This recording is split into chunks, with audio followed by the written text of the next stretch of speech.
Pertamanya saya bagi pihak kerajaan menyampaikan ucapan takziah yang amat sangat pada keluarga, semua keluarga mangsa yang terlibat dalam kejadian tanah runtuh di sini. Hasrat saya ialah untuk membuat tinjauan supaya saya dapat tahu apakah sebenar yang telah berlaku, dan saya ingin mengucap terima kasih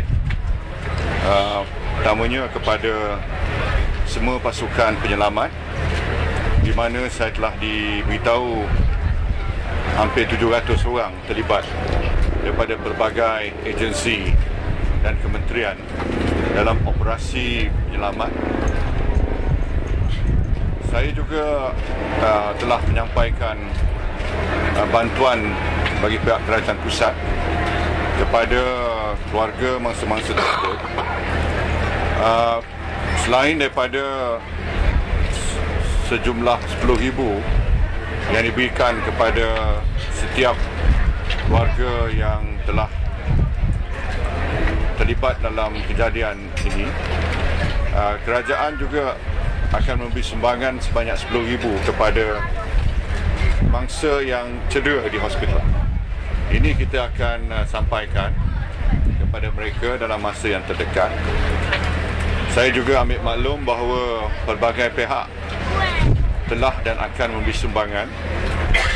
Umpamanya hari ini pihak bakti telah turut memberi sumbangan, dan saya telah dapat senarai pihak-pihak yang telah memberi sumbangan. Saya juga ingin maklumkan bahawa kerajaan pusat akan memberi sumbangan ke arah membina semula rumah anak yatim Al-Hidayah ini, supaya tempat yang akan ditempatkan bangunan anak yatim ni yang baru ni, kita akan pastikan memang kawasan yang benar-benar selamat, dan ini kita akan tentukan banyak mana dan tempat mana kita akan tentukan tidak berapa lama lagi. Dari segi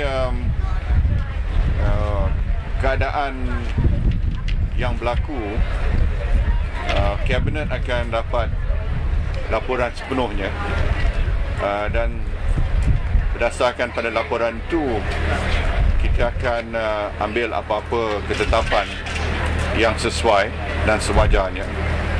Ada beberapa makluman yang telah disampaikan pada saya tadi. Antaranya ialah bahawa curam cerun di belakang rumah ini adalah amat curam, iaitu hampir 80 darjah.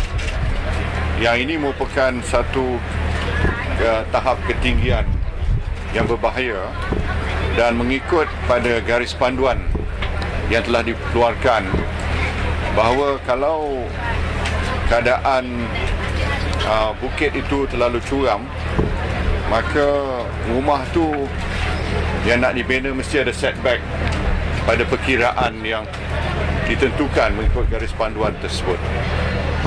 Rumah-rumah yang dibina atas tanah yang statusnya pertanian, kebanyakannya tidak mengambil kira apa yang patut dilakukan dari segi garis panduan yang sedia ada, termasuk banyak mana setback dan sebagainya, bangunan tambahan yang dibina dan sebagainya. Ini menyebabkan bahawa keadaan rumah-rumah dan bangunan atas tanah pertanian ini mungkin terdedah kepada risiko seperti tanah runtuh dan sebagainya kalau mereka tidak mematuhi garis panduan yang telah ditetapkan. Oleh itu kita cadang supaya satu tinjauan secara menyeluruh dibuat ke atas bangunan-bangunan dan rumah-rumah yang berstatus tanah pertanian, supaya rumah-rumah yang tak mematuhi garis panduan itu mesti dimaklumkan bahawasanya mereka berada dalam keadaan mungkin terdedah kepada risiko seperti tanah runtuh dan sebagainya. Okey, ada apa-apa lagi? Datuk Seri, apa status sebenar rumah anak yatim ini, sebab ada dakwaan yang mengatakan dia tak didaftar di bawah JKM dan tak mendapat CM? Dia statusnya tanah pertanian, jadi dibina berdasarkan pada tanah pertanian itu boleh dibina sebuah rumah. Maknanya kalau bina sebuah rumah diizinkan ikut pada kanun tanah. Tapi ada juga garis panduan tentang setback. Kalau sekiranya bukit di belakangnya curam dan sebagainya, ada garis panduan. Ini saya dimaklumkan bangunan ini gagal memenuhi garis panduan telah ditentukan. Bagaimanapun ketentuan akan dibuat setelah laporan secara terperinci disediakan untuk pertimbangan pihak kerajaan. Image satelit tadi dah tak dapat kata image satelit dah boleh kesan ada masalah tahun 2004. Ya, ini saya nak beritahu juga, maknanya dalam taklimat yang telah diberitahu pada saya bahawa ada tanda-tanda awal ataupun early signs, telltale signs bahawa kawasan ini tidak selamat. Umpamanya sebelum kejadian ini telah berlaku kejadian tanah runtuh di kawasan yang berhampiran dengan bangunan ini, di mana tanah yang tertimbus, yang telah runtuh tu, yang tertimbus kawasan berhampiran dengan bangunan ini berjumlah 30 buah lori. Maknanya saiz ataupun jumlah tanah yang terlibat dalam kejadian tersebut, dan tanda-tanda seperti pokok yang condong dan keretakan kepada bangunan dan sebagainya adalah merupakan tanda-tanda yang sepatutnya diambil kira bahawasanya kawasan ini tidak selamat daripada kemungkinan berlaku tanah runtuh dan sebagainya. Untuk after image tu dikesan, don't you think that JKR must do something to the ground ke? Ya, patutnya kita dah keluarkan, apabila kita dah keluarkan garis panduan ni, semua pihak patut mematuhinya. Tapi masalahnya, ramai penghuni ni yang telah bina rumah atas tanah pertanian, dan tanah inilah harta mereka.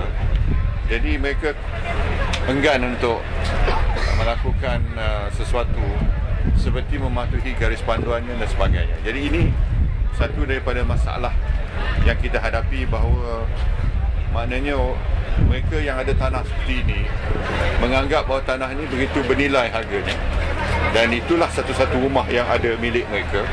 Jadi kalau ada nasihat pun, mereka selagi sesuatu malapetaka tak berlaku, mereka tak mematuhi. Jadi ini masalah yang kita hadapi ini on the ground. Inilah masalah. Is the federal government going to review policies regarding hillside development? Well, the surat keliling garis panduan is very clear. The question is enforcement and acceptance by the people that they have to make sacrifices. The problem is the land is valuable, and the land they are entitled to build a home or a house, but they are not willing to follow the guidelines that have already been established. As with even recent developments, I think the Damansara 21 development is also been approved by the cabinet. I mean, looking at all these. Yeah, but all developments have to follow. The problem is we come into conflict with people's own personal interests. They have to give up something. So people must be willing to give up something to avoid incidents like this. But of course, I realize it's easier said than done. If you have a land that's valuable, but it's not considered safe, you have to accept the fact that it's not considered safe. You shouldn't build something on land that's not considered safe. Do you think this entire landslide tragedy could have been avoided altogether? Well, if they follow the guidelines, it could have been avoided, yes. But I don't want to say too much until there's a full report on this incident. Actually, you were mentioning about monitoring all homes and structures built on agricultural land status. They're supposed to mark that. That's right. There's supposed to be quite a significant setback based on the steepness of the slope and the distance from the ground. After when they reported back on the status of the buildings, what are the other actions there?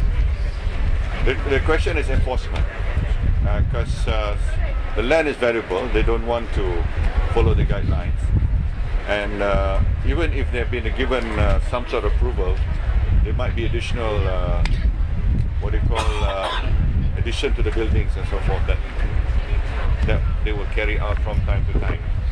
Will the report actually come up with certain guidelines which they have to then? Yeah, the question is people have to sacrifice something. They are not willing to sacrifice because the land is valuable and the properties, in most cases, is the only property that they have. Just you were saying Okay. about enforcement